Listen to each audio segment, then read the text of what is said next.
中國古代一位學者孟子有一句嘅名句：天將降大任於斯人也，必先苦其心志，勞其筋骨，餓其體膚，空乏其身。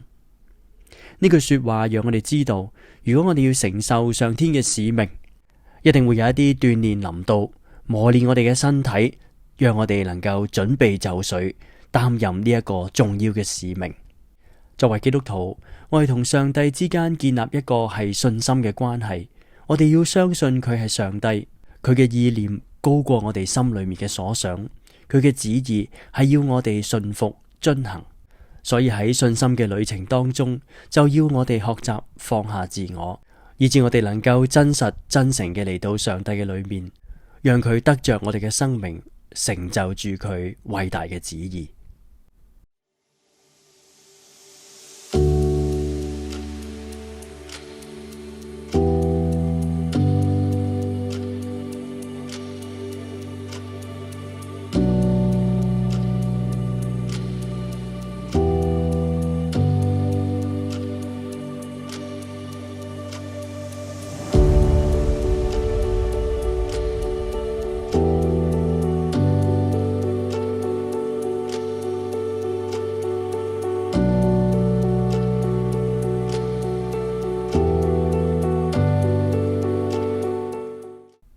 今日當我哋翻開創世記第14到第15章，我哋會睇見亞伯蘭遇到唔同嘅事情。喺第14章出現咗9個國家、9個皇帝之間嘅相爭。喺呢件事情上邊，亞伯蘭因為羅得嘅緣故參與其中，佢要拯救佢嘅侄兒羅得。呢件事係點樣發展嘅呢？創世記第14章第1節，我哋一齊讀啦。當暗拉菲作示拿王，亞略作以拉撒王，基大魯瑪作以蘭王，提達作哥印王的時候，他們都攻打所多瑪王比拉、俄摩拉王比沙、押瑪王示勒、洗扁王善以別和比拉王。比拉就是所珥。這5王都在西定谷會合。西定谷就是鹽海。他們已經侍奉基大魯瑪12年，到13年就背叛了。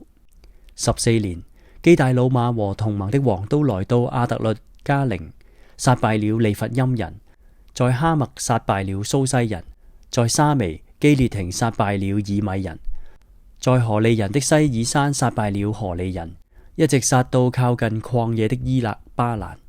他們回到安密巴，就是加底斯，殺敗了亞瑪力全地的人，以及住在哈洗遜他瑪的亞摩利人。於是所多瑪王、俄摩拉王、押瑪王、洗扁王和比拉王都出來，在西定谷擺陣，與他們交戰，就是與以蘭王基大魯瑪、哥印王提達、示拿王暗拉菲、以拉撒王亞略交戰，乃是4王與5王交戰。西定谷有許多石漆坑，所多瑪王和俄摩拉王逃跑，有掉在坑裏的，其餘的人都往山上逃跑。4王就把所多瑪和俄摩拉所有的財物，並一切的糧食都擄掠去了。又把亞伯蘭的侄兒羅得和羅得的財物擄掠去了。當時羅得正住在所多瑪。有一個逃出來的人告訴希伯來人亞伯蘭，亞伯蘭正在亞摩利人曼利的橡樹那裏。曼利和以實各並亞乃都是弟兄，曾與亞伯蘭聯盟。亞伯蘭聽見他侄兒被擄去，就率領他家裏生養的精練壯丁318人，直追到但，便在夜間自己同僕人分隊殺敗敵人，又追到大馬士革左邊的河把，將被擄掠的一切財物奪回來，連他侄兒羅得和他的財物以及婦女人民也都奪回來。我哋讀到呢一度先。剛才我哋睇嘅係一段非常之混亂嘅爭戰，但係內容大致呢係發生喺亞伯蘭離開咗哈蘭大概9年之後，當時佢84歲。呢一個呢係關乎9個國家嘅戰爭，原因呢就係因為約旦河平原死海嘅5個同盟國，佢哋嘅皇帝本來呢係臣服以蘭王基大魯瑪，一齊呢向佢進貢咗12年，但係去到第13年嘅時候，佢哋覺得唔應該再咁樣去進貢佢啦，因為咁樣呢只會坐大咗佢嘅勢力。咁同我哋而家世界嘅政局呢，其實都好相似嘅。我哋唔能夠呢不斷咁進貢一個國家，令到佢逐漸嘅強大，甚至乎呢佢嘅文化、佢嘅能力又或者當中一啲不良嘅政策都會影響到其他國家嘅文化，忘記咗應該有嘅民生人權嘅重要。而翻返嚟歷史事件嘅呢一度，呢一班嘅皇帝就係唔想再坐大以蘭王基大老馬，於是呢，佢哋就籌劃佢要背叛佢。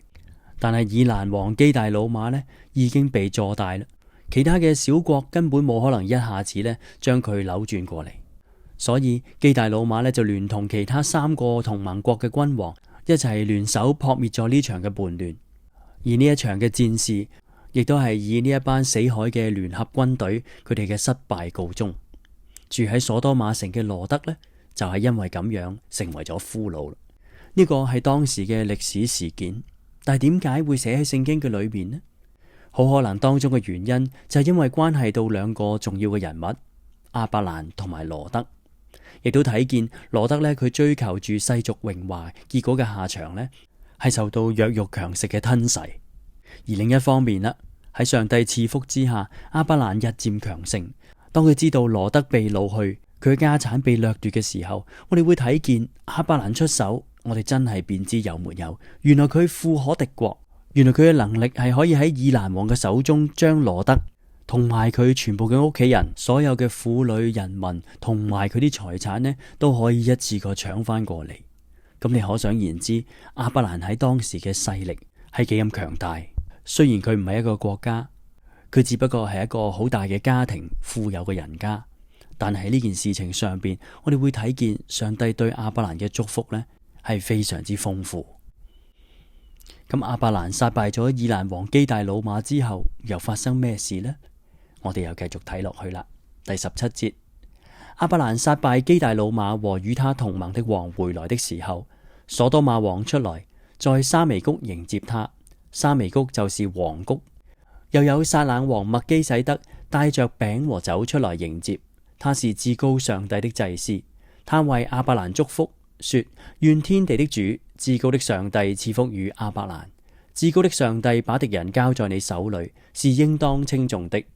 亞伯蘭就把所得的拿出1/10來給麥基洗德。所多瑪王對亞伯蘭說：你把人口給我，財物你自己拿去吧。亞伯蘭對所多瑪王說：我已經向天地的主，至高的上帝耶和華起誓，凡是你的東西，就是一根線、一根鞋帶，我都不拿，免得你說我使亞伯蘭富足。只有僕人所吃的，並與我同行的亞乃、以實各、幔尼所應得的份，可以任憑他們拿去。我哋讀到呢一度先。當亞伯蘭殺敗咗基大老馬之後，翻到嚟，所多瑪王出嚟迎接佢。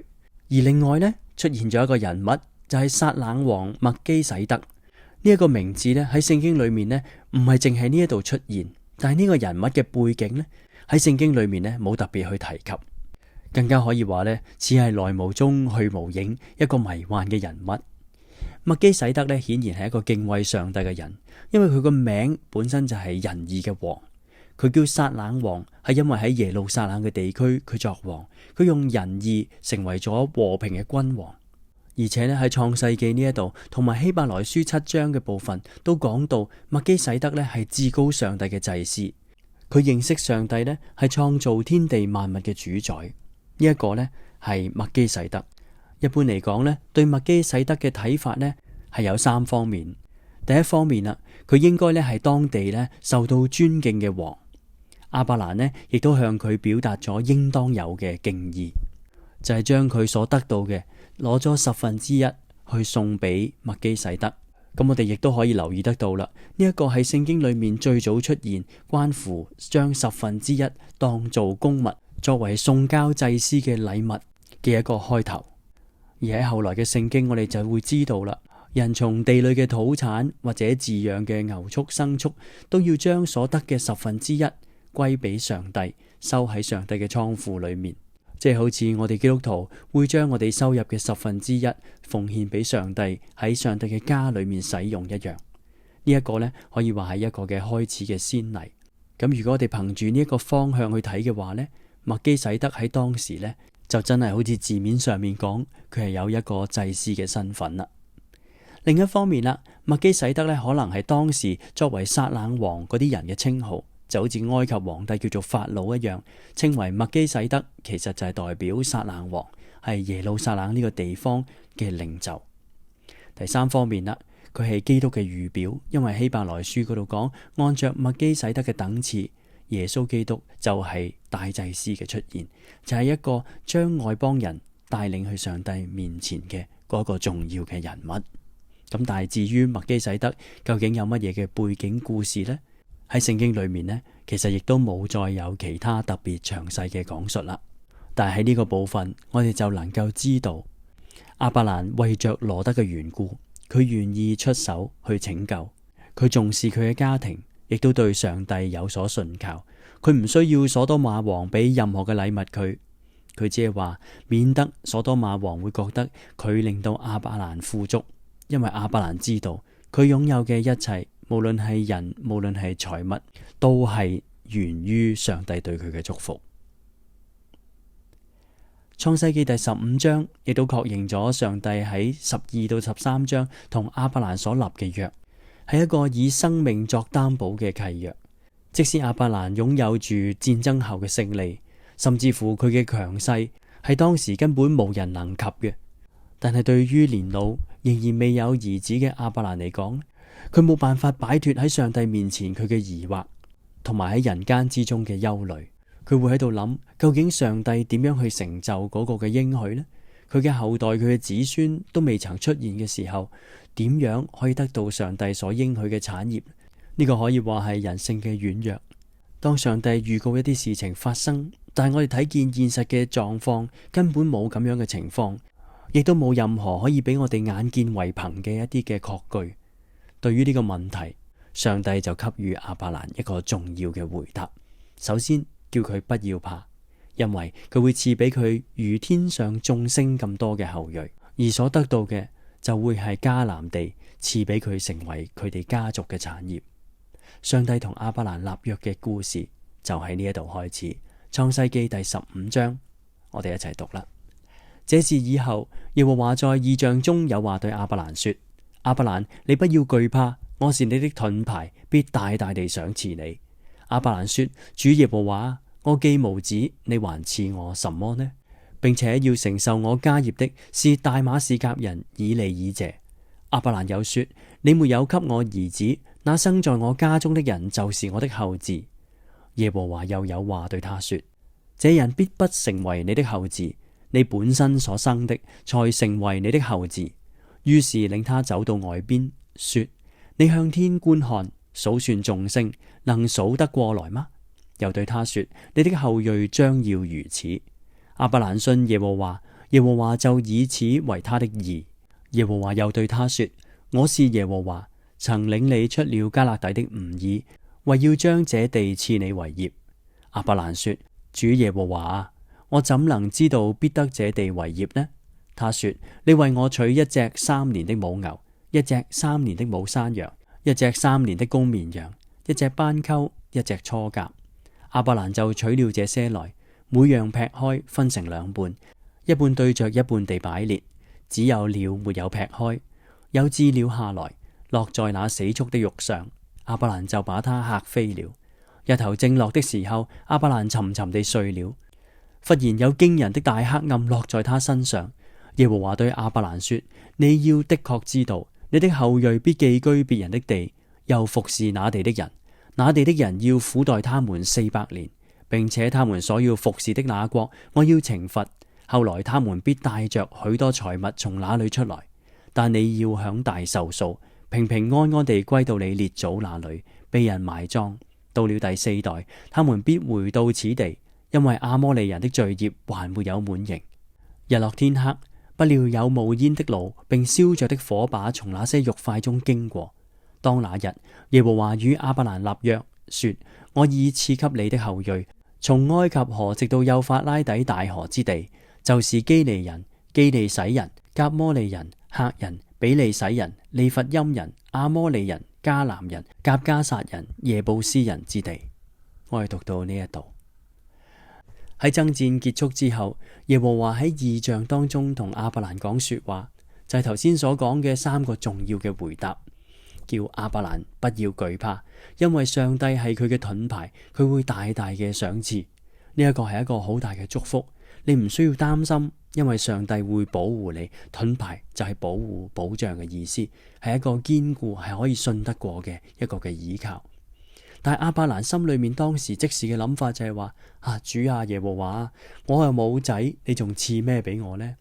其實當時嗰一刻，亞伯蘭佢嘅心裏面只係諗住，上帝就算你再賜更多嘅財富俾我都冇用，我都冇仔去繼承，都唔會屬於我家庭。佢話咧，會唔會係嗰啲嘅財物係咪要留俾大馬士革人以利以謝啊？但係上帝即刻就話俾佢聽，嗰個唔會係你嘅後嗣，即係話嗰個人並唔會係亞伯蘭嘅繼承人，佢亦都唔會承繼住上帝俾佢嘅祝福。上帝對亞伯蘭講啦：你自己本身所生嘅，先至會係你嘅承繼者。於是呢，就領佢去到外面，叫佢望上個天，睇到天上邊好多個星星。上帝就問亞伯蘭啦：你能唔能夠數得出嚟呢？你嘅後裔就好似天上嘅星咁多。而第六節就係最重要嘅說話：亞伯蘭信耶和華，耶和華就以此為他的義。聖經裏面所講嘅一個重要嘅信息，係我哋能夠因信而稱義，因着相信上帝，完全嘅去信靠佢，呢個就係人嘅義。人冇辦法靠自己嘅能力可以稱義，可以話自己咧係做得圓滿，做得美好。但係因着相信上帝嘅緣故，完全嘅去投靠倚靠上帝，呢一個就係人能夠喺上帝面前盡到嘅本分，我哋就能夠喺上帝面前配得稱為上帝標準嘅美好。於是上帝又繼續同亞伯蘭講啦：我係嗰位曾經領你出迦勒底吾爾嘅上帝，要將呢塊地賜俾你為業。亞伯蘭又用佢嘅人性去回答啦：主啊，我點知道呢個地會成為我嘅產業呢？於是上帝就同佢講，用咗一個當時嘅立約嘅方法，係按照住當時嘅社會習俗，俾佢一個好明確嘅憑據。當時如果有兩個人，佢哋要立約、要結盟嘅話呢，就會將唔同嘅牲畜擺喺面前，除咗一切家禽鳥類之外呢，都會劈開一半擺咗喺面前，然後兩個人就喺肉塊當中行過。呢個係象徵住一個嘅誓盟。如果有任何一方背棄咗呢一個契約嘅話，就會好似呢隻動物咁樣被劈開兩半。當時上帝就係用呢一個看得見嘅動作俾亞伯蘭睇見，上帝同佢立約。因為我哋後來會知道啊，因為後來喺夜間嘅大黑暗裏面，上帝除咗預告以色列嘅後代將會去到埃及居住之外，佢哋會喺嗰個地方被人苦待400年。最後呢，上帝嘅拯救會臨到，要佢哋帶住人、帶住財物、牲畜離開嗰個地方。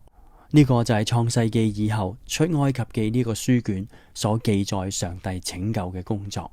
而喺上帝呢一番預言說話之後，日落天黑，有冒煙嘅爐並燒着嘅火把就喺嗰啲切開咗嘅肉塊當中經過。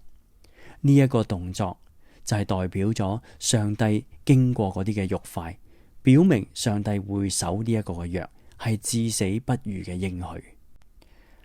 我哋嘅聖經無論喺創世記嘅故事片段裏面，或者新約耶穌基督嘅教導、保羅嘅書信當中，都不斷提醒我哋，人同上帝之間嘅關係取決於人對上帝嘅信靠同埋信服。